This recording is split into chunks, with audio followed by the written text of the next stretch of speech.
Welcome to the IVM Podcast Network.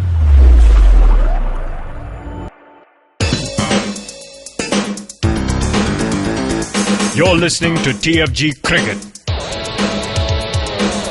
Hello guys, welcome to the new day, a new episode. This is TFG Fantasy Cricket Podcast. My name is Nikhil and I have with me Vivek Krishnan. Now yesterday was a break for Big Bash League. Today it's back.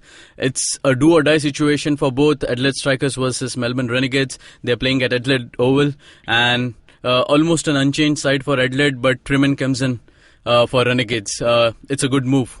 Fantastic move, Nikhil. We spoke about why Trimmon was excluded in the very first position and Xavier Doherty was brought in. And looks like the Renegades camp, they have realized their mistake.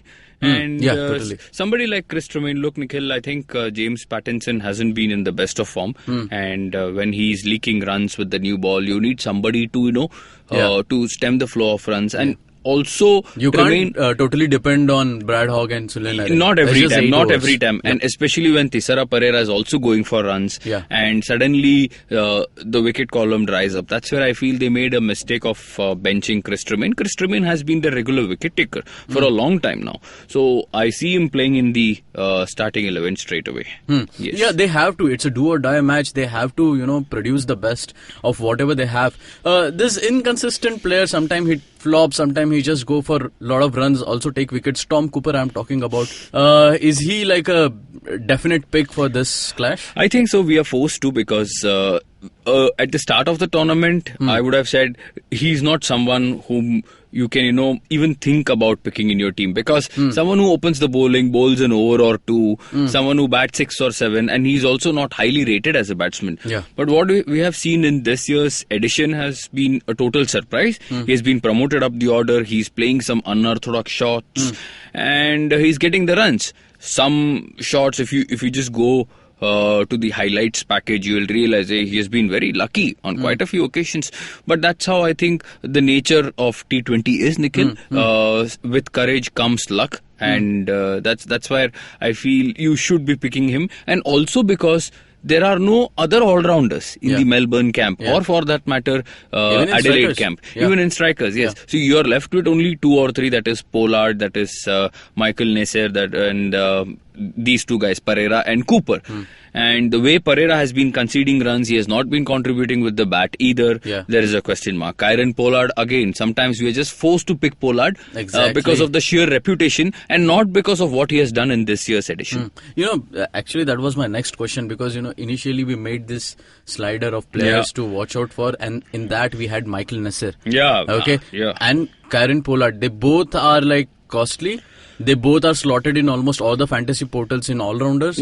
And it becomes very difficult then because you pick Kieron Pollard and he doesn't, strike. That is terrible, Nikhil. wickets. Normally you expect 3-4 overs from Pollard. You also expect him to come at number 5-6 and straight away, score those, get those big sixes going. But somehow he is not fired in this competition. And I also feel the contribution from Brad Hodge, the contribution from Jake Weatherfeld, Ben Dunk to a large extent, these guys have, I think, overshadowed Kieron Pollard. Not every time you can say this when Pollard is playing for any T20 franchisee. It doesn't happen with Mumbai Indians either.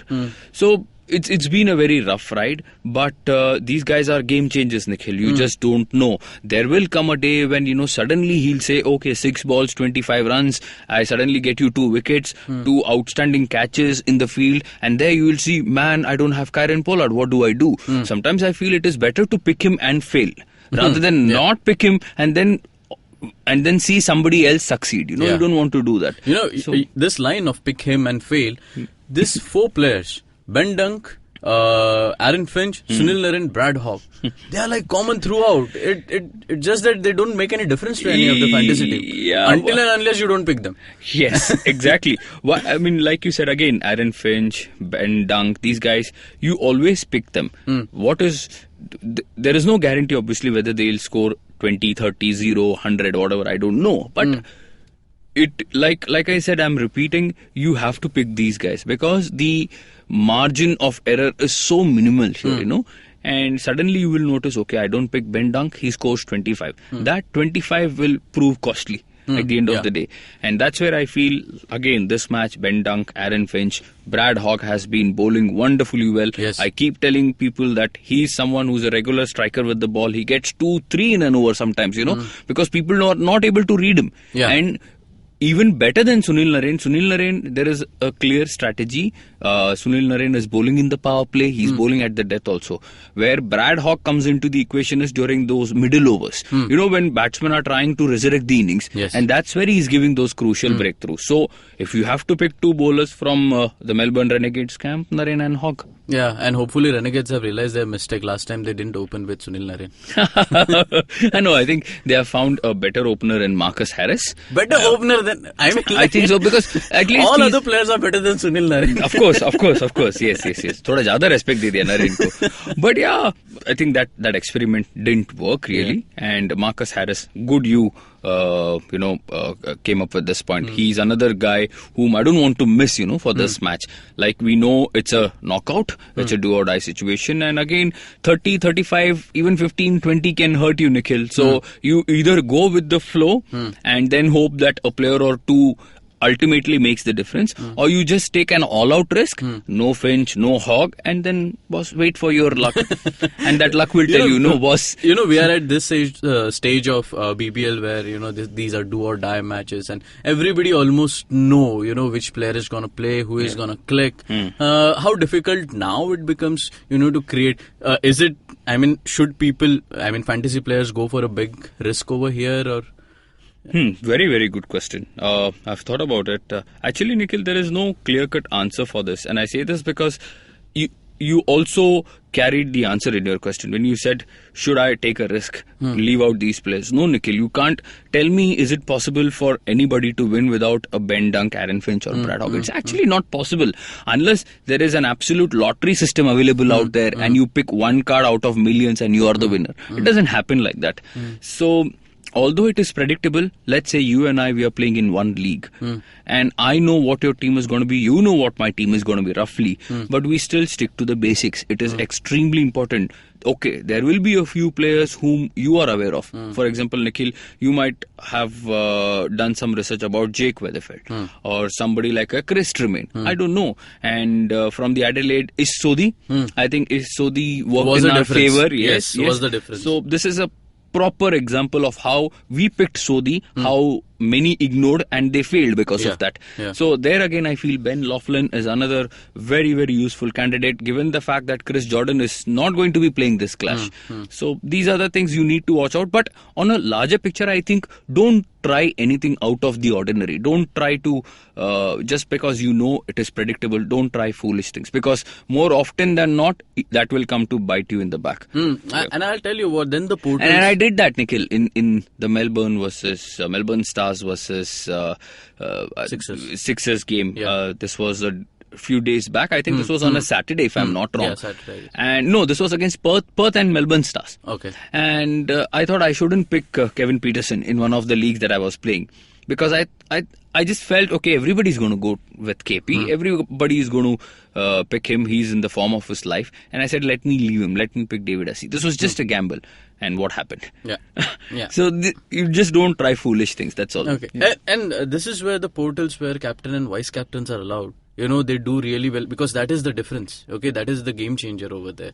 So it's very important to pick the right captain and vice captain. It is. In my opinion, here there is a clear toss-up between Ben Dunk or Aaron Finch. I don't care who is captain, vice captain, but both have to be in those categories. So our pick obviously is Ben Dunk. I'll tell you why, Nikhil. I don't know if you realize this. He's also started to bowl. Okay. Yeah. So what he does is he keeps wickets, and then whenever he wants to bowl, there is somebody else going and keeping. I think Brad Hodge does it. Okay. And then when his turn comes to bat, he can bat also. So of course, is there a better candidate in Big Bash today or in World Cricket today who can bat, bowl, keep? He can do anything. So why miss him? And that's why we pick him as our captain today. Okay. He might not bowl. I don't know, but there is a possibility. Yes. So and vice captain obviously is Aaron So what's Finch. your fantasy 11? Again, all-rounder, like I said, we go with Pollard. We go with Ben Cooper also. Bowlers, Narine and Hogg. Ish Sodhi, Ben Laughlin. Keeper has to be Ben Dunk. Batsman, Hodge. there is Aaron Finch, there is Marcus Harris, and there is one more guy in Jake Weatherfield. Yeah. Okay, guys, that's Adelaide Strikers versus Melbourne Renegades. It will be a close clash because both the teams would want to win and, finish in the top 4. That's all for today. You can read all our articles on fantasy cricket on thefangarage.com. Our Twitter handle is TFG Fantasy 11. You can listen to our podcast on Indexbox Media, iTunes, Stitcher, SoundCloud, and YouTube. Subscribe and comment. Till then, keep hunting. Bye-bye.